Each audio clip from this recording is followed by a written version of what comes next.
ইনকিলাব ইনকিলাব জিন্দাবাদ ইনকিলাব জিন্দাবাদ ইনকিলাব জিন্দাবাদ। জুলাই গণ অভ্যুত্থান এবং তার পরবর্তী সময়ে জুলুম অত্যাচারের বিরুদ্ধে যখনই সোচ্চার হয়েছে ছাত্র জনতা, তখনই তাদের মুখে প্রতিবাদ হয়ে ফুটেছে ইনকিলাব জিন্দাবাদ স্লোগান। এমনকি রাজনৈতিক বিশ্লেষকদের মতে এই স্লোগান জুলাই আন্দোলন সফল হওয়ার অন্যতম কারণ। ইনকিলাব ইনকিলাব জিন্দাবাদ জিন্দাবাদ মুজিববাদ মুজিববাদ মুর্দাবাদ। জুলাই আন্দোলনের বহুল ব্যবহৃত এই স্লোগান নিয়ে বক্তব্য দিয়ে কড়া বিতর্কিত হচ্ছেন বিদ্যুৎ, জ্বালানি ও খনিজ সম্পদ মন্ত্রী ইকবাল হাসান মাহমুদ টুকু। শনিবার সিরাজগঞ্জে তিনি বলেন, বাংলাকে মায়ের ভাষা রাখতে হলে ইনকিলাব জিন্দাবাদ চলবে না। এই শব্দকে তিনি বিদেশি শব্দ বলে পরিহার করতে বলেন। বাংলাকে যদি ধারণ করতে হয়, বাংলাকে যদি আমার মায়ের ভাষা বলতে হয়, তাহলে ইনকিলাব জিন্দাবাদ চলবে না। এছাড়া তিনি বলেন, ইনকিলাব অন্য দিকের ভাষা, যারা আমাদের ভাষা কেড়ে নিতে চেয়েছিল। এই প্রজন্মের কেউ ইনকিলাব জিন্দাবাদ স্লোগান দিলে তার হৃদয়ে রক্তক্ষরণ হয় বলেও জানান ইকবাল হাসান। এই যে আজকালকার ছেলেমেয়েরা ইনকিলাব ইনকিলাব ইনকিলাব তো অন্য দিকের ভাষা, যারা আমাদের ভাষা কেড়ে নিতে চেয়েছিল। এখন এটা নিয়ে আমাদের young generation Gen Z they are proud of it. আমার ব্লিডিং হয়। আমি নিজেকে একবারে মাথার চুল থেকে পা পর্যন্ত আমি ন্যাশনালিস্ট মনে করি। সেই যুদ্ধ মুক্তিযুদ্ধে গেছিলাম জীবন দেওয়ার জন্য। বিদ্যুৎ মন্ত্রীর এমন মন্তব্যের পর প্রতিবাদে ফেটে পড়ে জুলাই আন্দোলনের বিভিন্ন পক্ষের শক্তি। এ নিয়ে কুমিল্লা 4 আসনের সংসদ সদস্য ও জুলাই গণঅভ্যুত্থানের সম্মুখ সারির যোদ্ধা হাসনাত আবদুল্লাহর একটি পোস্ট মুহূর্তেই ছড়িয়ে পড়ে সামাজিক যোগাযোগ মাধ্যমে। ইনকিলাব জিন্দাবাদ লেখা হাসনাতের ওই ফেসবুক পোস্টে প্রতিবেদন লেখা পর্যন্ত প্রায় 10 লাখ মানুষ রিয়াক্ট দেয়। এছাড়া 1 লাখের বেশি ফেসবুক ব্যবহারকারী মন্তব্য করে তার পোস্টে। হাসনাত আবদুল্লাহর নামে থাকা আরেকটি ফেসবুক গ্রুপে ইকবাল হাসান মাহমুদ টুকুর একটি ভিডিও বক্তব্য আপলোড করা হয়। এই মন্ত্রীর বক্তব্য দিয়ে মূলত বোঝানো হয়, জুলাই আন্দোলনের কারণে দীর্ঘদিন পর দেশে ঢুকতে পেরেছিলেন তিনি, যেখানে ইনকিলাব জিন্দাবাদ প্রতিবাদী স্লোগানের ভূমিকা ব্যাপক। আমি আগ্রহীকে আপ্লুত। দীর্ঘ 2.5 বছর পরবাসী থেকে আজকে দেশে আসছি। আজকে বাংলাদেশ সুরাচার খুনি মুক্ত বাংলাদেশ। হাসনাতের মতোই দীর্ঘ এক পোস্টে ইনকিলাব জিন্দাবাদ স্লোগানের তাৎপর্য তুলে ধরেন এনসিপি প্রধান ও বিরোধী দলীয় চিফ হুইপ নাহিদ ইসলাম।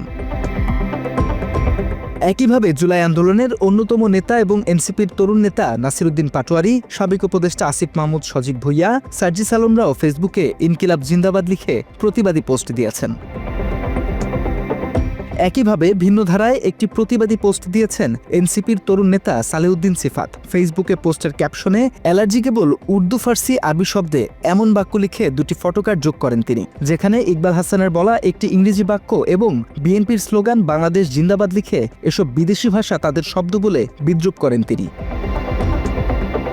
এছাড়া সুপ্রিম কোর্টের আইনজীবী ব্যারিস্টার শাহরিয়ার কবির, রাকসুর জিএস সালাউদ্দিন আম্মার সহ ডাকসুর একাধিক নেতাও প্রতিবাদে শামিল হয়ে ইনকিলাব জিন্দাবাদ লিখে পোস্ট করেন ফেসবুকে। ইনকিলাব জিন্দাবাদ লিখে প্রতিবাদী পোস্ট করেন অনলাইন অ্যাক্টিভিস্ট ও জনপ্রিয় লেখক পিনাকি ভট্টাচার্য।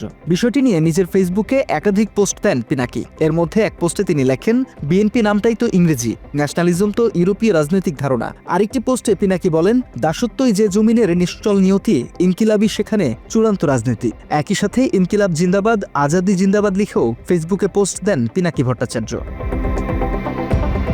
পাশাপাশি আরেকটি পোস্টে পিনাকি কড়া সমালোচনা করেন ইকবাল হাসান মাহমুদ টুকুর বক্তব্যের। ওই পোস্টে তিনি বলেন, ইনকিলাব জিন্দাবাদ চলবে না, কারণ এটা বাংলা না। তাহলে শহীদ জিয়াও বলা উচিত না, কারণ শহীদ আরবি শব্দ। এদেশে সংস্কৃত ছাড়া আর কিছুই বাংলার মর্যাদা পায় না। তাই শহীদের বদলে অন্য কিছু ব্যবহার করা উচিত জিয়াউর রহমানের নামের আগে। মহাভারত যুদ্ধে নিহত সৈনিকদের বীরগতিপ্রাপ্ত বলা হতো, এখন থেকে কি বীরগতিপ্রাপ্ত জিয়া বলা শুরু করব? এমন প্রশ্নে পিনাকি বলেন, ইকবাল মাহমুদ নামটাও আরবি। বিষয়টি নিয়ে নিজের ভেরিফাইড ফেসবুকে একটি পোস্ট দিয়েছেন অনলাইন অ্যাক্টিভিস্ট ও সাংবাদিক ইলিয়াস হুসাইন। পোস্টে তিনি লেখেন, মৃত্যু পর্যন্ত ইনকিলাব জিন্দাবাদ। ইনকিলাব জিন্দাবাদ স্লোগান নিয়ে তুমুল বিতর্কের মাঝেই মুখ খুলেছেন জামায়াত আমির ও বিরোধী দলীয় নেতা ডাক্তার শফিকুর রহমান। রবিবার ভোরে নিজস্ব ফেসবুক পেজে তিনি লেখেন, ইনশাল্লাহ আগামীর বাংলাদেশ ইনসাফের বাংলাদেশ, ইনকিলাব জিন্দাবাদ। তার লেখা এই পোস্টটিও মুহূর্তেই ভাইরাল হয়ে যায় ফেসবুকে। মাত্র 30% টাকায় জমির মালিক হয়ে নতুন বাংলাদেশের গড়ে তোলার স্বপ্ন দেখা বাংলা বসতি।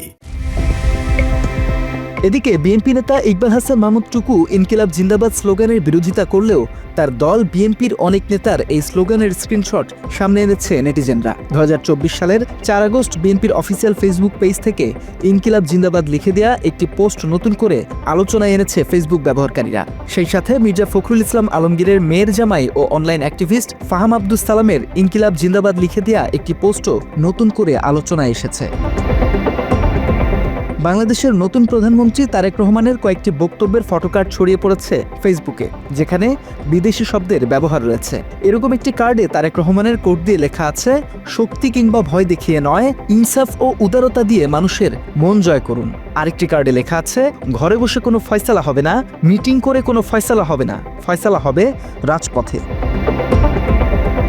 যেই ইনকিলাব জিন্দাবাদ শব্দ নিয়ে এত বিতর্ক, মূলত এই স্লোগানটি বিভিন্ন সময়ে ব্যবহার করেছে বিপ্লবী বা প্রতিবাদীরা। ইনকিলাব শব্দটি ফার্সি এবং আরবি উৎসের শব্দ, যার অর্থ বিপ্লব বা মৌলিক পরিবর্তন, আর জিন্দাবাদ হলো ফার্সি এবং উর্দু শব্দ, অর্থ দীর্ঘজীবী হোক বা জয় হোক।